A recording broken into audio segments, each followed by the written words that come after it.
नमस्कार, मैं doctor Mukesh Kumar Verma, assistant professor in political science, university of Rajasthan. आज हम जिस टॉपिक के ऊपर डिस्कशन करने जा रहे हैं वो है काउंसिल ऑफ स्टेट अर्थात राज्यसभा।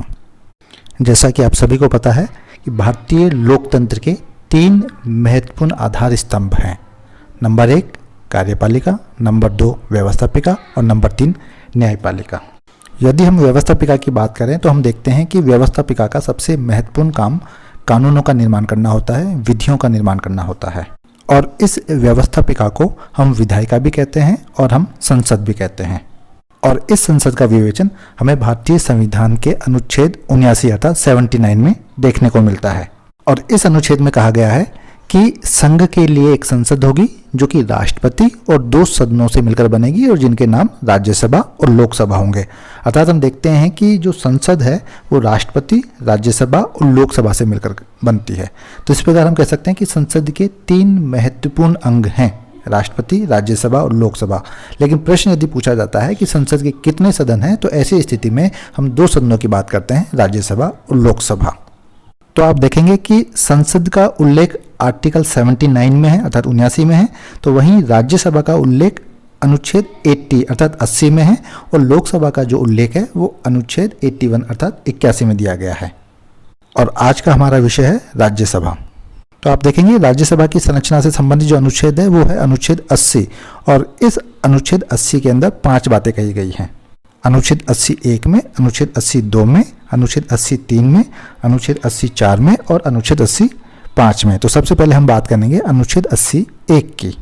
और इस अनुच्छेद में कहा गया है कि राज्यसभा जो है इसकी अधिकतम सदस्य संख्या 250 हो सकती है, जिसमें निर्वाचित सदस्यों की संख्या 238 होगी और मनोनीत सदस्यों की संख्या 12 होगी।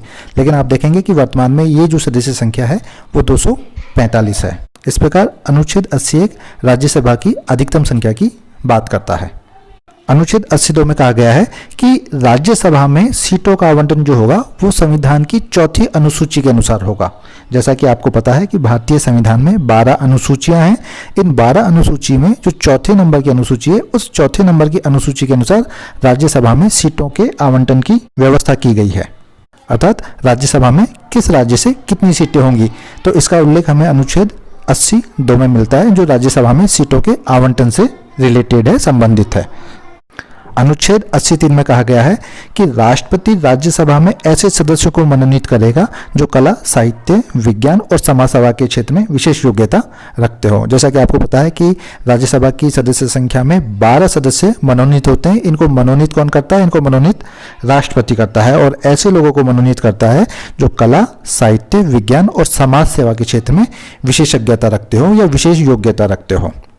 अनुच्छेद 84 जो है वो राज्यसभा के सदस्यों के निर्वाचन पद्धति से संबंधित है और इसके अंदर कहा गया है कि राज्यसभा में प्रत्येक राज्य के प्रतिनिधियों का निर्वाचन उस राज्य की विधानसभा के निर्वाचित सदस्यों के द्वारा आनुपातिक प्रतिनिधित्व की एकल संक्रमणीय मत पद्धति के द्वारा किया जाएगा। और अनुच्छेद 85 में कहा गया है कि राज्यसभा में केंद्र शासित प्रदेशों अर्थात जो हमारी यूनियन टेरिटरीज है, इनके प्रतिनिधि ऐसी रीति या ऐसी पद्धति से चुने जाएंगे जो संसद द्वारा विधित की जाएगी। अर्थात संसद के द्वारा बनाए गए कानून के अनुसार ही केंद्र शासित प्रदेशों के प्रतिनिधियों का चयन किया जाएगा। तो इस प्रकार हम देखते हैं कि जो अनुच्छेद 80 है वो राज्यसभा की संरचना से संबंधित है और इसमें 5 महत्वपूर्ण बात कही गई है जो कि संविधान के 80 के अलग अलग भागों में है, 81 में, 82 में, 83, 84 और 85 में। देखिए यहाँ विशेष बात है कि हमारे संविधान में राज्यों को राज्यसभा में जो प्रतिनिधि दिया गया है वो जनसंख्या के आधार पर दिया गया है। और इस संबंध में आप देखेंगे कि संविधान ये व्यवस्था करता है कि एक राज्य की जनसंख्या के प्रथम 50 लाख व्यक्तियों तक हर 10 लाख व्यक्तियों के लिए एक, और उसके बाद आप देखेंगे 20 लाख पर एक व्यक्ति के हिसाब से प्रतिनिधित्व प्राप्त होता है।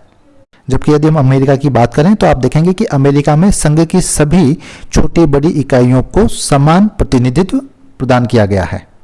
परंतु हमारे देश में संविधान ने राज्यसभा के अंतर्गत राज्यों को जो प्रतिनिधित्व दिया गया है वो जनसंख्या के आधार पर दिया गया है। देखिए, एक महत्वपूर्ण बात और जो मैं आपको बताना चाहूँगा कि 2003 में संसद के द्वारा राज्यसभा की संरचना की पद्धति में 2 महत्वपूर्ण परिवर्तन किए गए थे। पहला परिवर्तन कौन सा था कि आप देखेंगे कि मूल संविधान में व्यवस्था थी कि राज्यसभा के उम्मीदवार का जो नाम है वो उस राज्य की मतदाता सूची में होना आवश्यक है जिस राज्य से वह राज्यसभा का चुनाव लड़ना चाहता है। परंतु अब क्या व्यवस्था कर दी गई है कि राज्यसभा के उम्मीदवार के लिए उस राज्य का निवासी होना आवश्यक नहीं है जिस राज्य से वो राज्यसभा का चुनाव लड़ना चाहता है। अर्थात आप देखेंगे कि अब राज्यसभा का चुनाव लड़ने के लिए उस राज्य विशेष का मूल निवासी होने की बाध्यता को हटा दिया गया है। अब राज्यसभा का चुनाव लड़ने वाला व्यक्ति या उम्मीदवार किसी भी राज्य का निवासी हो सकता है। और इस संदर्भ में दूसरा जो महत्वपूर्ण परिवर्तन किया गया है तो आप देखेंगे कि गुप्त मतदान की व्यवस्था के कारण राज्यसभा के चुनाव में विधायक धन के प्रलोभन से प्रभावित होकर अपने मताधिकार का प्रयोग करते हुए अनेक बार देखा गया है। इसलिए इस भ्रष्ट आचरण को समाप्त करने के लिए राज्यसभा के चुनाव में गुप्त मतदान के स्थान पर खुले मतदान की व्यवस्था को अपनाया गया है। तो इस प्रकार आप देखेंगे कि राज्यसभा की संरचना से संबंधित 2 महत्वपूर्ण परिवर्तन किए गए हैं और ये दोनों ही महत्वपूर्ण परिवर्तन सन 2003 से कर दिए गए थे। और अब हम बात करेंगे कि राज्यसभा का चुनाव कौन लड़ सकता है। तो आप देखेंगे कि इस संदर्भ में राज्यसभा की सदस्यता के लिए कुछ योग्यताएं निर्धारित की गई है। अर्थात हम कह सकते हैं कि राज्यसभा की सदस्यता के लिए किसी भी व्यक्ति में कुछ योग्यताओं का होना आवश्यक है। जैसे हम बात करें, नंबर 1 कि वह भारत का नागरिक हो। नंबर 2 उसकी आयु 30 वर्ष से कम न हो, अर्थात कम से कम वो 30 वर्ष का हो। नंबर 3 वह किसी लाभ के पद पर न हो। नंबर 4 विकृत मानसिकता ना हो। और नंबर 5 ऐसी अन्य योग्यताएं रखता हो जो संसद के किसी कानून द्वारा समय समय पर निश्चित की जाए। तो इस प्रकार हम देखते हैं कि राज्यसभा की सदस्यता के लिए कुछ योग्यताओं का निर्धारण किया गया है।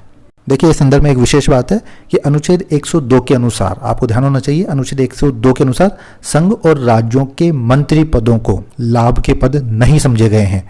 लेकिन कभी यह प्रश्न उठता है कि संसद के किसी सदन का कोई सदस्य उपरोक्त योग्यताएं रखता है या नहीं रखता, तो आप देखेंगे कि संविधान का अनुच्छेद 103 के अनुसार ये प्रश्न, और इस प्रश्न के निर्णय के लिए अनुच्छेद 103 ये कहता है कि ऐसा प्रश्न राष्ट्रपति के समक्ष उपस्थित किया जाएगा। और राष्ट्रपति क्या करेगा? राष्ट्रपति चुनाव आयोग की राय पर, उसकी सलाह पर, उसके परामर्श के आधार पर निर्णय करेगा और जो निर्णय अपने आप में क्या होगा? अंतिम होगा। अर्थात कहने का तात्पर्य है कि राज्यसभा की सदस्यता की योग्यताओं से संबंधित यदि कोई विवाद उपस्थित होता है तो ऐसे विवाद राष्ट्रपति के समक्ष उपस्थित किए जाएंगे और राष्ट्रपति ऐसे विवादों पर किससे निर्णय लेगा? राष्ट्रपति चुनाव आयोग की राय पर निर्णय लेगा और राष्ट्रपति द्वारा लिया गया निर्णय क्या होगा? अपने आप में अंतिम होगा। अब हम बात करेंगे राज्यसभा के कार्यकाल की। देखिए, राज्यसभा जो है वो अपने आप में एक स्थायी सदन है और इसके सदस्यों का जो कार्यकाल है वो 6 वर्ष का है। आप देखेंगे कि राज्यसभा को स्थायी सदन इसलिए माना गया है क्योंकि राष्ट्रपति इसे लोकसभा की तरह भंग नहीं कर सकता है। और दूसरी बात, पूरी राज्यसभा का चुनाव एक साथ कभी नहीं होता है। आप देखेंगे कि यद्यपि राज्यसभा का जो कार्यकाल है वो 6 वर्ष का है, लेकिन उनमें से 1/3 सदस्य प्रति 2 वर्ष के बाद में क्या हो जाते हैं? सेवानिवृत्त हो जाते हैं और उनके स्थान पर नए 1/3 सदस्यों का चुनाव किया जाता है। ये आपको ध्यान रखना है कि जो राज्यसभा है वो एक स्थायी सदन है, परंतु उसके सदस्यों का जो कार्यकाल है वो 6 वर्ष का है।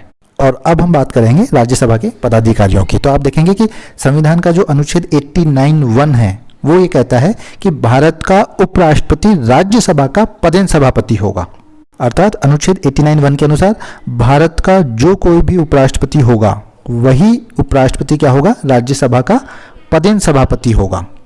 जबकि आप देखेंगे कि आर्टिकल 89(2) के अनुसार राज्यसभा अपने में से ही किसी एक सदस्य को उपसभापति का चुनाव करेगी। मतलब ये हुआ कि जो उपराष्ट्रपति होगा वो राज्यसभा का पदेन सभापति होगा, लेकिन राज्यसभा अपने ही सदस्यों में से किसी एक सदस्य को उपसभापति के लिए भी चुनेगी। और यदि सभापति अनुपस्थित रहता है अथवा ऐसे समय में जबकि वो उपराष्ट्रपति के रूप में कार्य कर रहा हो तो राज्यसभा का जो उपसभापति है वही सभापति के समस्त कर्तव्यों का पालन करेगा। और यदि कभी उपसभापति का स्थान भी रिक्त हो जाता है तो ऐसी स्थिति में राष्ट्रपति के द्वारा नियुक्त राज्यसभा का कोई सदस्य उस पद के कर्तव्यों का निर्वहन करता है। और जहां तक उपसभापति के पद त्याग की बात है तो इस संदर्भ में आपको पता होना चाहिए कि उपसभापति जो है वो स्वयं अपना त्यागपत्र दे सकता है। वहीं दूसरी ओर राज्यसभा के द्वारा भी बहुमत से प्रस्ताव पारित करके उपसभापति को अपने पद से भी हटाया जा सकता है। तो ये है राज्यसभा से संबंधित कुछ महत्वपूर्ण सामान्य जानकारी। नए वीडियो में फिर मिलेंगे, तब तक के लिए नमस्कार, धन्यवाद।